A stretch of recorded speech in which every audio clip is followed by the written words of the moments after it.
આ ટેટ્સ દાદરનું કામ ચાલુ છે.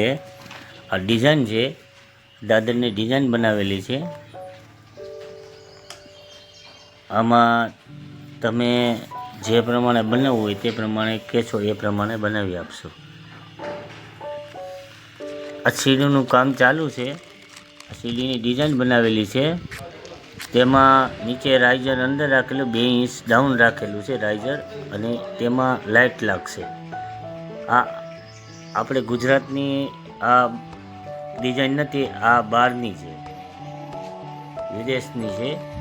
આ દાદર કોઈ સારો બંગલો હોય, સારો ફ્લેટ હોય, અંડરગ્રાઉન્ડ દાદર હોય, આ તેના માટે આ ડિઝાઇન સારી લાગે. બધો દાદર બહુ સારો છે અને સારો લાગે છે. આ બંગલાની સાઇઝ છે 27 બાય 46. તેમાં બેડરૂમ છે પહેલા માળે. એમાં 2 4ની ટાઇલ્સ લગાવેલી છે,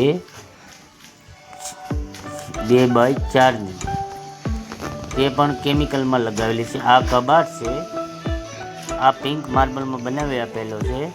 અને સામે છે એ બાથરૂમ છે, તેમાં ગ્રુવાળી ટાઇલ્સ લગાવેલી છે 2 બાય 4ની. અને આગળ જઈએ તો બીજો બેડરૂમ છે, એમાં પણ 2 બાય 4ની ટાઇલ્સ લગાવેલી છે ડિઝાઇનમાં ગ્રુવાળી. તેમાં ગ્રુ આપેલા છે. તેમાં એપોક્સી ભરે એટલે બહુ સારું દેખાય. તેમાં પછી એક કબાટ બી છે, તેમાં ટીવી યુનિટ બનશે અંદર, કોમ્પ્યુટર, બાળકો માટે બધું રાખવા માટેનું છે. આ છે આગળનો હોલ, તેમાં 32 બાય 64ની ટાઇલ્સ લગાવેલી છે. તેમાં ડિઝાઇન આપવાની છે. જે જગ્યા દેખાય છે તેમાં યુ આવશે, તેમાં પછી CNC કરેલું આવશે બધું. એ બી સારું લાગે છે, એટલા માટે એ રાખેલું છે. આ છે 45 ફ્રેમો લગાવેલી છે, અને પિંકમાં માર્બલ છે, પિંક માર્બલ છે. એમાં કબાટ બનાવેલો છે, બહુ સારો લાગે છે. મકાન માલિક જે કહે છે એ પ્રમાણે લગાવી આપવામાં આવશે. આ ગૃહમાં લગાડેલું છે, બધું ગૃહ લગાવેલા છે બધા. આ બાથરૂમ છે, તેમાં 2 બાય 4ની લગાડેલી છે. ફ્રેમ લગાડેલી છે તે 45માં લગાડેલી છે. આ છે ફ્લોર છે, 2 બાય 4નું ફ્લોરિંગ લગાડેલું છે. હોલ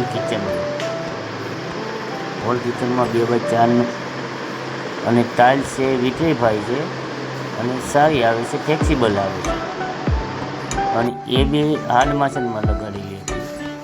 અને આ છે ડેડો, 45ની ફ્રેમ છે, બારી વિન્ડો. અને આ કબાટ છે, આ બહાર નીકળે એટલા માટે વોલ બેસિંગ આવે છે, તે વોલ બેસિંગ બનાવેલું 45માં. આ બીજો બેડરૂમ છે, તેમાં ફર્નિચરનું કામ બી ચાલુ થઈ ગયું છે. હોલ કિચનમાં બી ચાલુ છે ફર્નિચરનું કામ. એમાં 32 64 લગાડેલી છે, માર્બલ ફિગર છે.